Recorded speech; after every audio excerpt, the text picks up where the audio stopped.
What up, everybody? Welcome back to my channel. Um, Today, I wanted to talk about something that I don't know gets talked about a lot. I went on YouTube looking for inspo for this video, and 5 minutes of researching, which is more than enough time.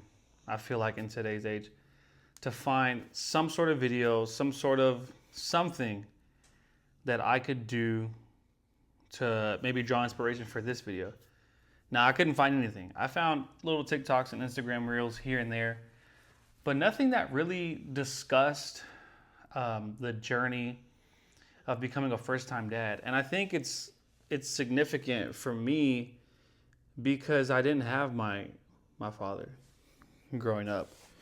Now, if you ask him, he might say that he was in my life the little time that he was, and whatever. I can't really speak for him too much. But no, if you ask me, I would say no, he was not there for me. We did the whole every other weekend thing regarding the court. Yeah, I saw him and I know him, but that man did not take care of me like a father. He did not treat me like a son. And now that I'm having my own child, I think it's important to talk about how that feels for me and maybe how that feels for some of you who are breaking that cycle of broken families. Now, I strongly feel that God has prepared me for this time and prepared me to be able to be someone who has a kid, but not only has a kid, but has a healthy marriage, a family, and that I stay in my child's life. And I vow to always be that person, someone who does not give up on their family, someone who is there for their child, someone who is there for their wife. And so I wanted to talk about how it's just been feeling for me. Now, I will say, like, the emotional journey that I have gone through the past few months has been interesting because obviously my body is not necessarily the one changing and not the one growing the child. Um, so it's a little different for me. Um, Now, when I found out, it wasn't under like the greatest circumstances. So when I found out, I had to take my wife to the ER because she wasn't feeling well. And so basically, she told me that we were having a child because when we went to the ER and I was there with her, they were going to ask her. I think it's like a pretty standard procedure.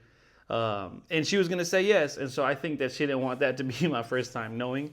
So she told me, she woke me up at like 5, 6 in the morning, told me basically like, hey, you're going to be a dad and I need to go to the ER. So we went to the ER. Everything was fine. She was just puking a lot. But yeah, it's just, sorry, I'm just thinking about that time. But it's been wild. So it's that was already like a crazy start to me finding out that I was gonna have a child. But I think if you go throughout the months and up until now, as of today, she is entering her third trimester. It's been crazy because if I'm being honest, I don't really feel a crazy emotional connection, and I don't know what that has to do, like why that has happened. Like I think maybe it's because I didn't have a dad, and so I didn't really have an emotional connection with him, and knowing how that might have felt to grow up in a healthy family like that. Now, granted, I did have a lot of father figures in my life. I even have my stepdad, who I really love, and he's really close to me, and he's been in my life since maybe like the second grade. Um, but I think being able to go through a process of seeing a healthy example of what it looks like for a husband to care for his wife while she's pregnant, I didn't really have that. And then when my stepdad came into the picture, yes, he and my mom had some kids, but I was already a little older. I was prideful. I was ignorant. I didn't really care for him at the time, so I wasn't paying too much attention to what was going on. So I think now that's why I struggle so much to have like emotional connection. Now I am in love with my baby, and I am in love with my wife, and I'm in love with the process of just seeing the miracle of life take place. But it's been weird. It's been a weird journey. And then preparing for it also mentally, because I spoke to some people and some people tell me like, hey, I didn't really feel a connection with my child till 2, 3, 4 months after, or I didn't feel nothing until they were born, until that day. And so just trying to prepare mentally has been a challenge too, because I don't know that I've actually been preparing mentally, if that makes sense. It's just been a weird process to navigate, like for me personally. And so speaking to people that I know, speaking to people that I trust, it's been different opinions and different emotions. And I know that everyone is not the same.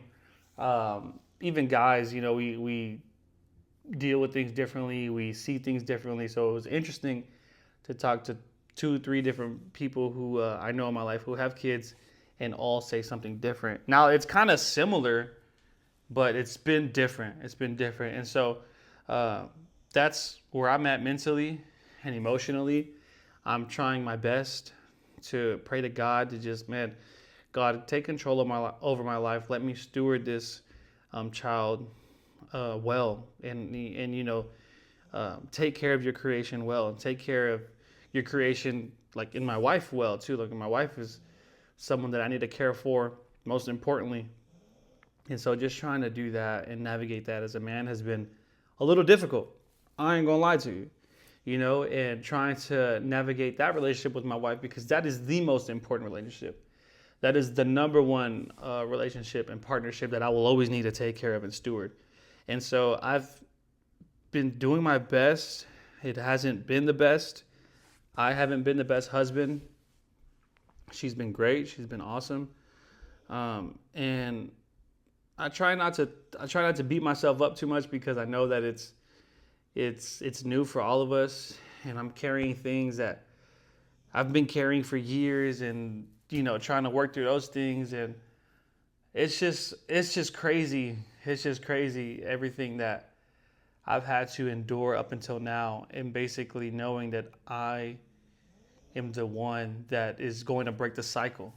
I'm going to break the cycle of broken homes in our family, in my immediate family at least. There's been a lot of abuse, a lot of emotional abuse, physical abuse, and it's been sad, and it's been burdensome to watch and depressing. It's been terrible. And so knowing that God has placed that over my life is it's also burdensome, and it's also crazy. And I get tired. I get tired at times. I get very tired. And sometimes I sit in my car and I just think like, God, why? I'm tired. I'm tired of being the one that you've chosen to break these generational curses. But it's necessary. It's necessary. And I heard a saying or a quote one time that said it ran through my family until it ran into me. And that's something that I carry every day. Like, it ran through my family until it ran into me. So as soon as I got my family, as soon as I found out I was having a kid, abuse, physical, emotional, spiritual, manipulation, it stops with me. And that's something that I take very, very serious. And it's something that I'm working on. Like, I'm not perfect. I try my best to be there for my wife and my family and my kid. And it's just been a weird process. Weird in a good way. Like, weird, like this is new, and I'm excited for the challenge. Now, I don't know that we're gonna have it all figured out, even when the baby gets here. Actually, I could probably say for a fact I'm not gonna have it all figured out, obviously, right? But we're trying our best, and that starts with me. That starts with me as a man. That starts with you as a man. Like, if you're a guy watching this, like, I want you to know that you are the most important piece of your family. If you're prospering, your family's prospering. If you're down bad, then your family's down bad, because they depend on you.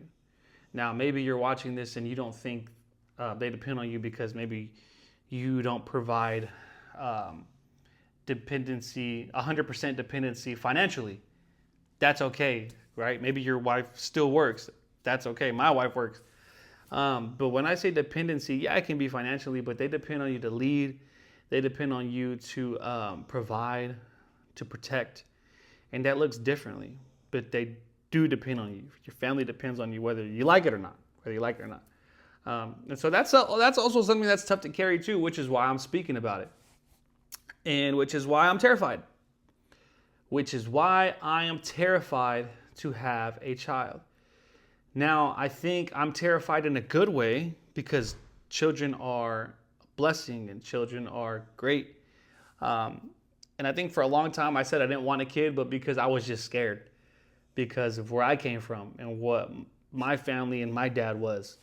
But the truth is, as the years went on, God has just filled me with peace and reminded me of the word he gave me a long time ago, a long time ago.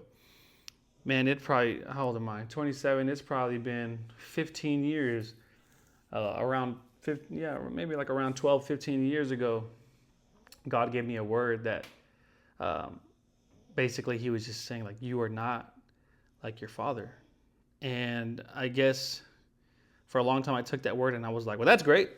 Because I don't want to be like him. You know what I'm saying? Like I saw how he was and everything that he did to my mom, and I was like, well, that's great. If that's what God's telling me, then we're already in a step in the right direction. And it wasn't till I got with my wife and I married her, and I saw how gentle I had to be with her.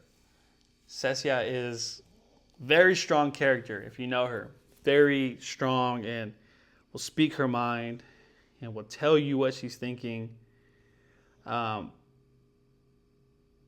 if you can get like past that, not many people do because you're not going to get to know her intimately like I do, right? But once I got past that, I saw how much stuff that she was dealing with too, internally. And we've kind of unpacked that as best as we can as we go. And it's still a process. But in that process of me getting to know her and marrying her and living with her and discussing things, I saw how gentle I needed to be with my wife. And that was something that my dad was not. He was not gentle. He's a very angry man and manipulative. And so that was like the first part, I feel like, of the prophecy that God gave me. And then the second part was having the kid, having our baby. And so having our baby is like the second part of the prophecy fulfilled. Having the baby, me being in my family's life, me being in my wife's life, and now me being in my baby's life. And I feel like God has prepared me for this. I'm not ready, right, in a sense, but one thing that is for sure, one thing that is for certain, is just me depending on God. As long as I keep depending on God, everything will be okay. God has showed up this year in ways that, honestly, I couldn't even tell you. He has blessed me with friendships and relationships that I could have only ever dreamed of. Man, he's blessed me with some people in my life that have just been amazing. They've just been amazing. And I think it's the same with my family. God is blessing me with a beautiful, wonderful wife. God is blessing me with a beautiful baby. And I know that he's doing it for a reason. A lot of people always like to say, like, God will never give you more than what you can handle. The truth is, he will give you more than what you can handle. That is the point. The whole point of the gospel is that the world will give you more than you could ever handle, to the point where you try to save yourself, but you can't save yourself. You need someone to save you. And Jesus Christ is the one that saves you. He's the one that died for you. He's the one that saves you. And he's the one that will take you over the top whenever you feel like you can't. Because you can't, right? I can't. There's no way that I would have made it this far if it wasn't for God. I used to be so angry. I used to be so manipulative. I used to be so abusive. Just like my dad. Just like that. But when you let God take control of your life and free you from those things, you become a living testimony, and you can only, like, your life doesn't make any sense And you can only point to God. That's the only thing you can say. Like, man, there's no way I would have changed like this on my own. It had to be God. And that's just where I'm at right now. I'm not ready, but I'm ready. I'm not prepared, but I'm prepared. And where my brain fails to acknowledge what life can be like with a child and life can be like once it changes, that's where my faith steps in. That's where our faith should step in. I can't see it. I don't know what it's going to look like. But God, I just trust you. I just trust you. And so, I don't know if this helps. I don't know if you're watching and you think, this did nothing for me. I don't know. But if it didn't do anything for you and you made it this far, I'll just leave you with this.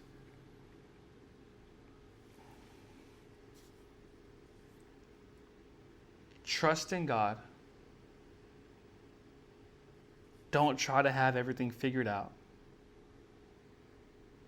Let your faith step in and just watch how God works. I'm not trying to sound basic. There's nothing basic or cliche about God. God's wonders and miracles and provision, there's nothing cliche about it. You only hear that here in the West, in American Christianity. This is going to sound basic, but no, there's nothing basic or cliche about God.